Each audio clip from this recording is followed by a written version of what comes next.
Hello मेरे प्यारे बच्चों।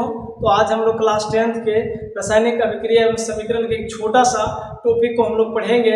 टॉपिक है आपका ऊष्मा क्षेपी अभिक्रिया।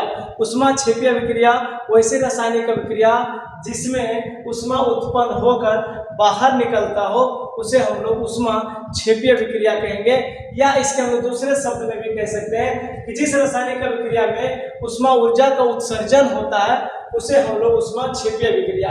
ऊष्मा क्षेपी अभिक्रिया में क्या होता है, जब कोई केमिकल रिएक्शन होता है उसमें जो ऊष्मा बनता है, जो उत्पन्न होता है वो बाहर निकल जाता है, उस अभिक्रिया को हम लोग ऊष्मा क्षेपी अभिक्रिया कहेंगे। तो चलिए हम लोग कुछ इक्वेशंस, कुछ समीकरण के माध्यम से हम लोग ऊष्मा क्षेपी अभिक्रिया को समझेंगे।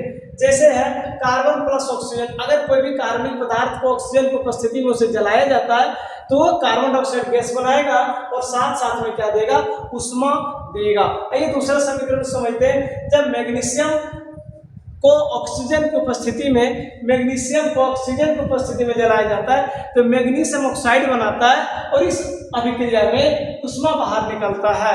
तीसरा जो आपका समीकरण है, अगर हाइड्रोक्लोरिक अम्ल HCl जो होता है उसको हम लोग कोई भस्म है NaOH सोडियम हाइड्रोक्साइड भस्म के साथ अगर अभिक्रिया कराया जाए तो आपका बनाएगा लवण यानी NaCl बनाएगा और आपका इस अभिक्रिया में जल का निर्माण होता है और साथ साथ में आपका ऊष्मा का भी निर्माण होता है। चलिए हम लोग और इक्वेशंस को आगे का समझते हैं। अगर कोई भी चीज को ध्यान देंगे कि कैल्शियम ऑक्साइड जिसे हम लोग चूना के नाम से जानते हैं, तो चूने को जल के साथ अभिक्रिया करते हैं, कैल्शियम ऑक्साइड को हाइड्रोजन ऑक्साइड के साथ अभिक्रिया कराते हैं तो आपका इस अभिक्रिया में कैल्शियम हाइड्रोक्साइड यानी CaOH का होल 2 बनेगा और इस अभिक्रिया में ऊष्मा बाहर निकलेगा, है ना।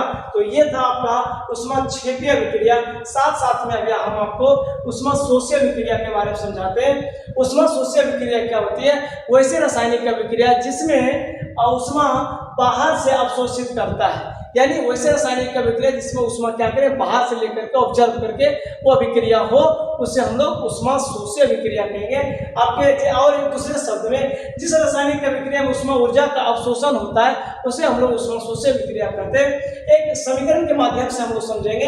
अगर कैल्शियम कार्बोनेट को ऊष्मा दिया जाए, कैल्शियम कार्बोनेट यानी CaCO3 को जब हम लोग गर्म करेंगे, हीट मिलेगा उसको, तो वो टूट करके कैल्शियम ऑक्साइड प्लस CO2 बनाएगा और इस अभिक्रिया में ऊष्मा क्या होगा, ये बाहर निकलेगा, है ना। सॉरी सर, ये इसमें ऊष्मा लेगा।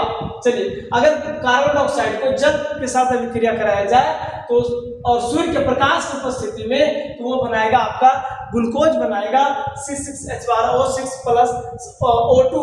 तो इस प्रकार की अभिक्रिया को हम लोग ऊष्मा शोषी अभिक्रिया कहेंगे। जिस अभिक्रिया में ऊष्मा ले करके अभिक्रिया हो रहा है उससे हम लोग ऊष्मा शोषी अभिक्रिया कहेंगे। और जैसे हम आपको एक और छोटा सा एग्जांपल देते हैं। जैसे अगर बर्फ को, आप लोग आइसक्रीम जानते हैं, आइस जो बर्फ होता है, अगर उसको अभिक्रिया करना हो, जिससे बर्फ से पानी बनना हो, तो उसको बाहर से ऊष्मा लेगा, उसके बाद वो अभिक्रिया करके वो बर्फ से जल बनेगा। अगर वो जल फिर बना तो जल बनना है तो फिर वो बाहर से ऊष्मा ले करके वो फिर वाष्प के रूप में बनेगा। तो इस प्रकार से आज का हमने समझे अब ऊष्मा क्षेपी और ऊष्मा शोषी अभिक्रिया काफी इंपॉर्टेंट क्वेश्चन है। तो आज का यही था।